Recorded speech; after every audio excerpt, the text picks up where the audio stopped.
a 3-zone model or a 5-zone training model. And depending on the coach you're working with or the program that you find offline, this will present you with a couple different opportunities to plug and play. And that's what we're going to talk about today. So regardless of the zone model that you choose, there's a few staples that each one is going to have. One of which is going to be that aerobic training zone or area. The other one is going to be close to that threshold, potentially around a sweet spot zone. And then we have a zone that's going to be threshold and beyond. So depending on if you're having a 3-zone model or a 5-zone model, these percentages can vary drastically. We're going to explain what a 5-zone or a 6-zone model looks like and just the amount of options that you have to build out an appropriate training zone depending on what your goal is. This training zone 1, should feel effortless. It should feel like wasted mileage, okay? It's basically a pace that you could maintain the entire day without that aerobic system falling apart, completely fatiguing out, okay? So this is the time that you're chatting with others. You can hold a conversation and you can actually focus on that proper technique. All right, so when you compare this to just sitting around all day, that's not recovery, okay? Yes, from a neuromuscular standpoint, not doing anything is ideal. It's good recovery, but if you're trying to flush out lactic acid from the system, we need low intensity work that can really optimize the oxygenated blood getting to those muscles to help flush out that byproduct, okay? So for an active recovery session, this should be about 1 hour, maybe less over flat terrain. If it's a really windy day, rainy day, take it off because you don't want to go out there and overwork. This leads to overtraining if you ignore this, okay? So spending an extended amount of time in this zone, research has shown that you're able to really lower that resting heart rate, make yourself more efficient because you're actively stretching that heart in a safe and healthy way. When you're able to stretch that heart, you're able to increase blood flow, okay? And the more you do that, the more efficient you get, the better off you're going to be. Some training benefits for zone 1 that gets neglected quite frequently is that because this is such a low intensity area, it's not adding significant fatigue to the body. So this is why it should not be ignored. We don't want to overload the system with every single training session. So recovery and active recovery really comes into play to alleviate that stress. During interval training, for example, when you are pushing those hard efforts, the point of making sure that you have adequate recovery in between those sets and intervals is to promote the oxygenated blood to get to the working muscle. So lowering that heart rate, getting oxygen to the muscle to help flush out that lactic acid that's been accumulated during those hard efforts. So if you're neglecting the recovery aspect of interval training, all you're going to do is pump more lactic acid into the system, increase muscle breakdown, and then you're basically going to hurt the future workouts the day after, the next day, because recovery is going to take so long, let alone the neuromuscular fatigue that sets in as well.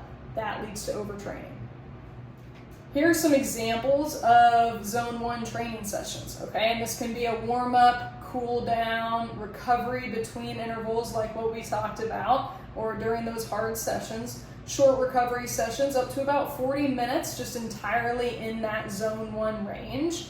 Long base building sessions that are lasting over 2 hours, if that's something that you are doing. So lasting over 2 hours, that's where you don't want your aerobic system to fatigue first. You'd rather have that muscle fatigue set in. And so doing the aerobic, that zone 1, zone 2 training is going to help promote that. Okay, so 60-minute zone 1 sessions with a couple bursts above threshold, and then back into recovery. Those are examples of just some, zone 1 training sessions that can be beneficial into your program. Zone 2. All right, this one creates the most controversy in my opinion, and this is because a lot of people that think that they are doing zone 2 training, which should be around 60 to 75% of max heart rate or around where that threshold is. The problem is people overtrain here. People anticipate or they think that they're in a zone 2 based on what their watch gives them, or what they're just plugged into the computer and the number that got spit out. That's what they assume their zone 2 is, and chances are it's not as accurate. But this zone is extremely important for endurance and base building, okay? This should be your all-day endurance pace, okay? So let's talk about it. So for cyclists, being able to ride 2 to 6 hours in a zone 2 is the first step in training for being able to compete in races of similar duration, okay? And for runners, same thing. Being able to build endurance in that zone 2 range is gonna build a solid foundation that then you can put your speed work, your pacing, that tempo work. You can put all of that on top of the foundation that you build during zone 2 training, but it has to be accurate, okay? That foundation is zone 2, and then that house that you're putting on top, that's going to be all your pace and speed work, okay? So riding in zone 2, training in zone 2, running in zone 2, athletes are going to be able to train their body to also burn more fat in preference of that muscle glycogen. You're still going to utilize glycogen, but you can get yourself more efficient at utilizing fat as a substrate. Now, substrate utilization, and substrates are the carbohydrates, fat, protein, but for endurance, we're going to talk carbs and fat primarily. Now, substrate utilization, it varies individually. It varies a lot individually. So just because your training partner is taking in a certain amount of carbohydrates does not mean that that's appropriate for you. This is very individualized, okay? And we can help you with our training protocol. The link is below, so reach out. But you can do this from anywhere. But the intensity of your training will determine the substrate utilization, okay? So the higher intensity, the more carbohydrates is utilized, because the anaerobic system is what's powering during those higher intensities, and carbohydrates is the main mover, the main substrate of that energy system. A lot of people from the nutritional standpoint will also cut carbohydrates or limit carbohydrates during training. And this is a problem because carbohydrates are always going to be utilized while you're training. You're never not going to utilize carbohydrates or glycogen, because that's what's getting pulled from the muscle to be utilized during activity, during training, okay? So that magic fat burn sense isn't happening until a little later. Okay, so it's very, very important not to go out too hard initially during that zone 2 training, because if you do, you're going to deplete yourself extremely quick, and then by the time you get into those longer durations, you're going to feel so fatigued that your body is inevitably going to pull your pace or wattage back to meet the needs and the demand of what it's able to utilize. So if you're out of glycogen, you can't function as efficiently. Some people will say zone 2 should be able to be ran or ridden at a pace or wattage and heart rate zone that you can basically breathe in and out of your nose the entire time. You can also have conversational pace. If you think you're in zone 2 and you can really only get 1 or 2 words out before gasping for air, you're working too hard. Okay, so you need to pull back, and that's where heart rate training can come into play, because it can really open up the doors specifically to what you need in a training zone mindset. Okay, so even elite athletes, they could be doing long endurance races such as Ironman, marathons, ultra marathons, but they can spend about 8 hours completing the course or the race most of the time in zone 2. It might be in that high zone 2 area, but what's beneficial about this is they're basically saving some of that glycogen and carbohydrate within that stored muscle if they're fueling appropriately as well, okay? So it is very possible to train efficiently and effectively in that zone 2 area, all right? This is very critical for endurance athletes, okay? So training in this zone is going to build mitochondria in the slow twitch muscle fibers. So you have fast twitch like your power, performance athletes, and then you have slow twitch in your endurance athletes, okay? And so that's what it assists in building strength in endurance. So an example of a zone 2 training plan, a lot of times what we'll see coaches do is start their season with 3 to 4 weeks of training camp where they only focus on zone 1 and zone 2, or they mainly focus on zone 1 and zone 2. They'll have some speed work days in there, but they're really just focusing on recovery, building that base from an aerobic standpoint, okay? They might put in 5 or 6 hours of work in a day, but it's easy work to train the heart, focusing on the form, and also just building that base muscle strength. I say this because we see so many age group athletes come to us to do testing, and when we do the testing, we realize they've been overtraining for 4 months, 5 months, 6 months, and now they're trying to get ready for the race, and what progress they could have made has been taken away, okay? And what progress they made in 6 months, we could have accomplished in 2 months if we would have done the appropriate testing, if they would have come to us and figured out exactly where their training zones should be. Let's talk about zone 3. And this is probably one of my favorite zones to talk about with people, especially once they get their data.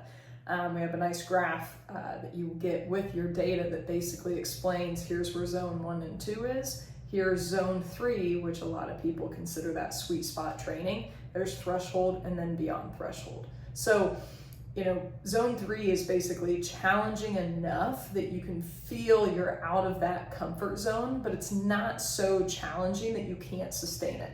It's basically going to be a little more uncomfortable, but not beyond threshold, and not as easy and conversational as zone 1 and 2.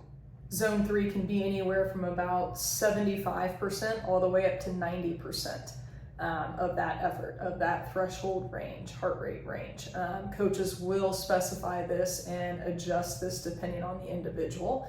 But there's a lot of age group athletes or individuals that make the mistake of spending the majority of their time in zone 3. And the problem with this is it feels like you're training hard, but you're building up so much fatigue that now you're defeating the purpose of doing that base building zone 2 workout. So when we end up doing testing, the majority of people realize that what they thought they were doing in zone 2 has really been at zone 3, if not at threshold and harder, which again will wipe away that aerobic benefit and push way too much on that anaerobic side. So while sweet spot training does occur around that 85-90% range, it achieves more of the physiological adaptations than doing tempo or interval training, okay? And this is because it requires less recovery throughout this training zone, okay? So the intensity of zone 3 is more balanced than what the intensity of threshold and beyond would be. The tricky part with zone 3 training, or that sweet spot training, is it's going to achieve less training adaptations than threshold because recovery is generally easier and athletes can do more training in general. More bang for your buck, as some people would say. So prior to sweet spot training, individuals would perform threshold intervals and then they'd be too tired the next day to go out for that next training session. With that being said though, if you assume or you're guessing what that zone 2, zone 3, zone 4 range is going to be, chances are, even as we talk about the fact that this is less intense than threshold, you are probably training at more of an intense level thinking that you're at that zone 3. So this is again why it's very important to get accurate testing done.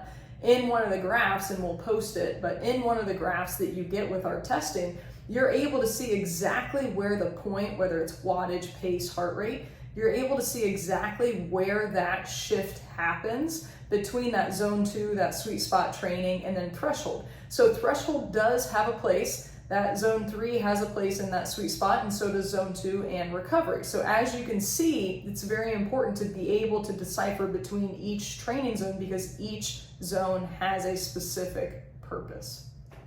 An example that we give for individuals who are trying to figure out what that zone 2 or zone 3 is, aside from the fact that it's not much of a conversational pace, what's going to happen is, as we described earlier about the substrates, the harder you push, the more carbohydrates you're going to use because we're using more of that anaerobic system. So with that being said, in zone 2, we're a little more efficient, and that's the goal, is to be more efficient, not utilize as many carbohydrates or glycogen and sugars, But as you get into that sweet spot training, that zone 3 range, you might feel yourself fatigue a lot faster because you don't have much room prior to threshold. So you're basically, yes, technically still in an aerobic working range, but you're basically knocking on that door of threshold, so you're not going to last as long and you're going to feel that fatigue set in earlier. With summer training, this is a great example of individuals that are trying to hold a specific pace or wattage instead of looking at their heart rate. Because let's say that you go out and your zone 2 pace is a 10-minute per mile or 150 watts. If you go outside and you're trying to run and or ride at that specific wattage and pace and your heart rate jumps about 20 beats or 15 beats, even 10 beats outside of that zone 2 range, now you've gone from that aerobic base building closer to that zone 3, if not zone 4. So you're now no longer efficient aerobically, and we're basically tipping the scales to being able to do more of an anaerobic type of workout, which leads to overtraining, increased depletion of carbohydrates, fatigue, and many other factors. Now let's talk about the benefits of zone 3 training, okay? So zone 3, more muscle fibers are going to be engaged, which is excellent, okay? So the body's going to build more mitochondria in the muscles, okay? And that's gonna help allow for more efficiency through your training. On top of that, zone 3 training basically will train the body to develop more of a capillary network, okay? So all in all, from a physiological standpoint, zone 3 is very important, but you can't necessarily optimize yourself in zone 3 without building from a zone 2, zone 1 area first, okay? So with that being said, you know, the mitochondria, the capillary network, this is going to help transport oxygen to the working muscles more efficiently, okay? But zone 2 comes into play to help build that foundation. Zone 3 helps to strengthen that foundation and then leads to more of that improved muscle economy. Improved muscle economy is going to allow the moderate race efforts to feel easier and more manageable, okay? So that's where we can see some increase in pacing, but we have to have that foundation first with an accurate zone 2, okay? So zone 3 is going to build a nice cruising speed required in that long distance race.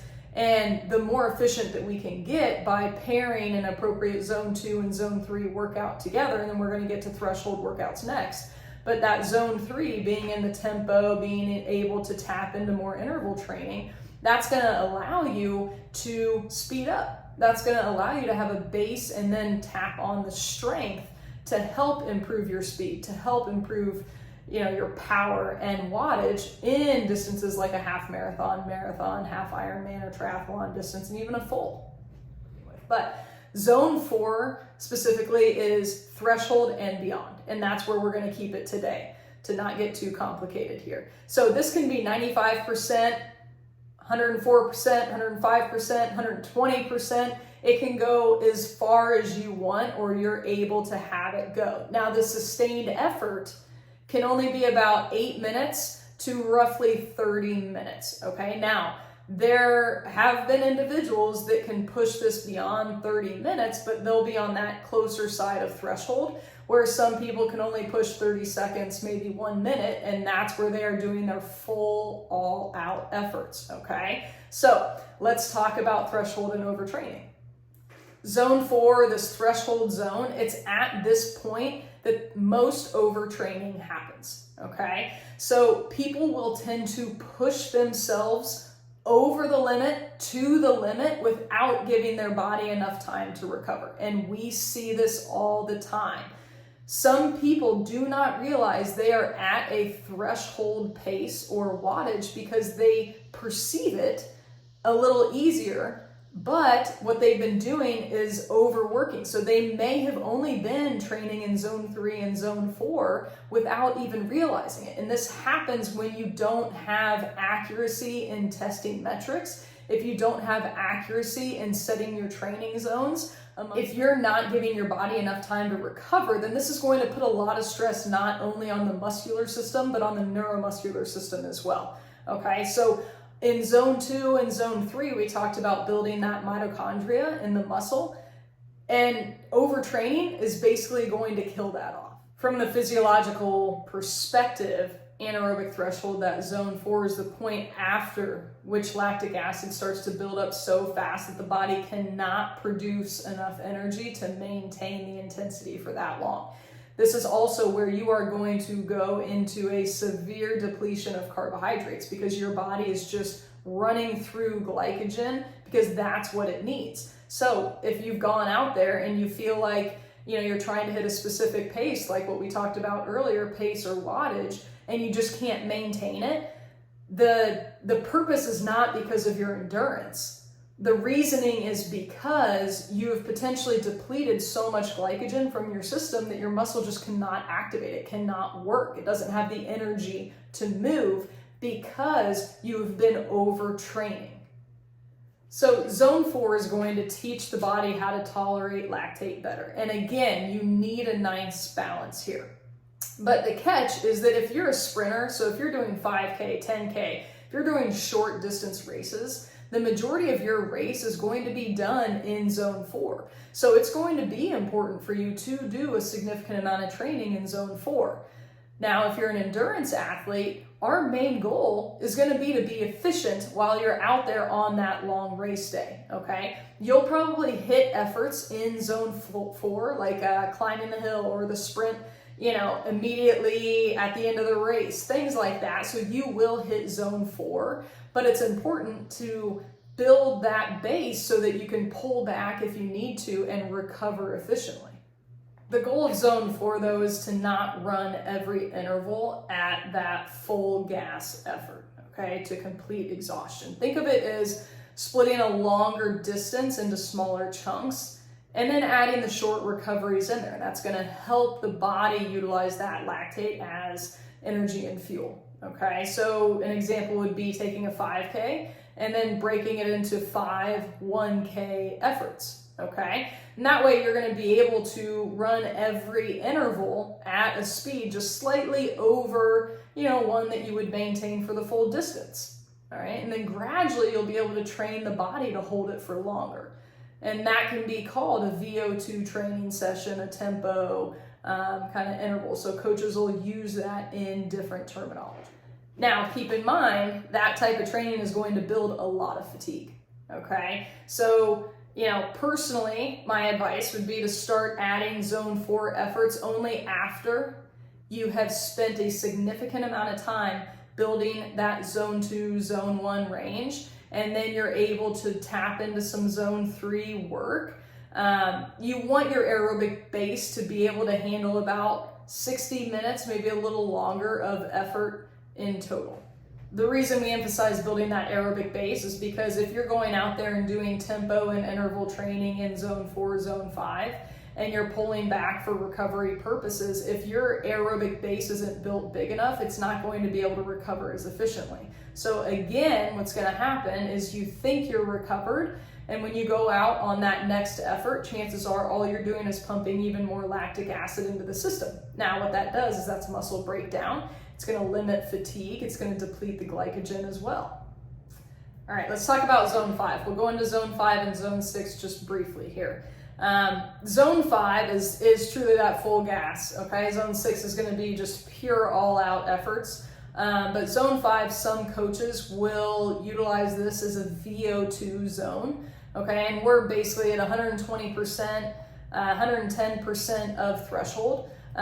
These are going to be very intense efforts, okay? So this is a maximal power range, anywhere from 3 to 6 minutes, okay? Zone 5 is your all-out effort. It's the maximum of what the muscles can produce, all right? At this intensity, massive amounts of lactic acid are produced, and it's pretty much impossible for you to utilize that, okay? So the muscles are basically getting so tight that it's going to force you to slow down. You're not going to be able to sustain these efforts. If you're unsure about what this zone might be for you, if you're going out there and doing a sprint effort well above threshold and you're unable to speak, you're probably in zone 5, if not zone 6, okay? Zone 5 and zone 6 is basically going to be determined based on the duration that you're able to hold, okay? But again, you're basically not able to get full words out because the effort is so high. So let's talk zone 5 training benefits, okay? So this training zone basically focuses on maximal speed, all right? Now, because maximum intensity utilizes all the muscle fibers, there's also an endurance benefit to it, okay? So the heart rate within this zone 5 or the VO2 training area, that maximum effort training is done mostly by time, okay? Not necessarily by heart rate. So in reality, heart rate might not even jump to over 90% throughout that training session, but it doesn't mean you're not at that all-out intensity feeling, okay? Now, heart rate is a great way to check if the body has recovered from those intervals. So as soon as the heart rate can't drop into the zone 1, zone 2 after about 2, 3, I would even say 5 minutes, it's probably time to end the workout. Okay, so at that point, like what we've referred to earlier, at that point, if your heart rate is unable to recover, all you're doing is just breaking that muscle down even more, creating more lactic acid, and then you're basically taking away recovery because it's going to take a lot longer to recover over the next few days from the... So zone 6 and zone 7, zone 6 is going to be that all out, okay, and you might be able to maintain this for maybe about a minute or so, but this is really to improve the anaerobic capacity measured by the ability to complete and improve from the anaerobic workout. And so this would basically be a 3 by 1 minute, type of effort, so basically 3 minutes total, and then to a greater anaerobic capacity workout like a 2 sets of 4 by 1 minute. Okay, so that's 8 minutes total of work. But it's 1 minute of just that pure all-out effort. Now, training zone 7, this is going to be neuromuscular. So this is going to be that full gas max power, only lasting about 20 seconds, potentially even 30 seconds, okay? And now, it's very rare that if you're training for a long distance endurance race that you're going to be doing a lot of training in a zone 6 or zone 7. Now, each coach has their own philosophy behind this, and that's great. We love working with coaches that can utilize many different aspects of an athlete's physiology. But what you have to remember is that if you're working in efforts in a zone 6, zone 7 range, the neuromuscular fatigue that sets in is going to be drastic, okay? So that's why we don't see many of these workouts within a training plan unless you are a true sprint athlete. If you're going out there trying to race and win 5Ks, even shorter distances, 10Ks potentially, you're going to be pushing efforts in these ranges, but you have to remember that recovery is even more important than you may realize. So in summary here, a training plan can consist of many different training zones, but the biggest thing that we want to get across is that zone 1 in aspect to recovery, a zone 2, which would be your base, kind of that endurance building zone. Zone 3 being your sweet spot training zone, so that's just prior to threshold. Zone 4 being around that threshold range. And then 5 and beyond is basically those true anaerobic push efforts, okay? Each one of these has a place and a purpose within your training plan. If your training plan does not have recovery, if your training plan does not have a specific zone 2 range or zone 3 range, then you're probably neglecting some aspect of where you could see improvements, okay? So here's how you can figure each one out. Regardless of your location, we're able to send you a protocol that if you're a runner, all you need is GPS watch. If you're a cyclist, all you need is a bike trainer that has wattage or a bike computer that has wattage. And then you're able to do our protocol, which is top level accuracy, just like you went into a lab. You can do the protocol, send it to us. You'll upload that data and send it to us. We will run every aspect of that data and give you a full physiological profile to identify exactly where each zone is for you specifically. This is based on heart rate, pace, wattage. You're also going to figure out how many calories am I burning at each training zone? How many carbohydrates am I burning through at each training zone compared to fat? So we'll be able to track efficiency over time, and we'll be able to make sure that you can plug in each zone to the specific training plan that you have. We'll put the link below. It's right there, and you can click on it. You can reach out to us with any questions. We do work with local coaches. If you are somebody that is spending hours training throughout the week, spending time away from family, spending time away from work or friends, whatnot, if you are spending hours training, it is very important to understand exactly where those training zones should be to make sure that you're not wasting that time. Now, what we're able to do is, let's say that you just go out and just guess and let your watch guess, plug in numbers in a program, and then you're guessing at where your training zones are. The progress that you might make in 6 months, if you utilize our testing, you can make that progress within 2 or 3 months. So imagine how much further you can be towards your goal, even if it's not a race. Maybe it's just general health. Imagine how much further you could be by taking one simple test without even needing to go to a lab. One simple test that's going to allow you to identify caloric expenditure, work to rest ratio, training zones, and so much more. All right, so reach out if you have any questions, but I guarantee you will not regret doing this testing.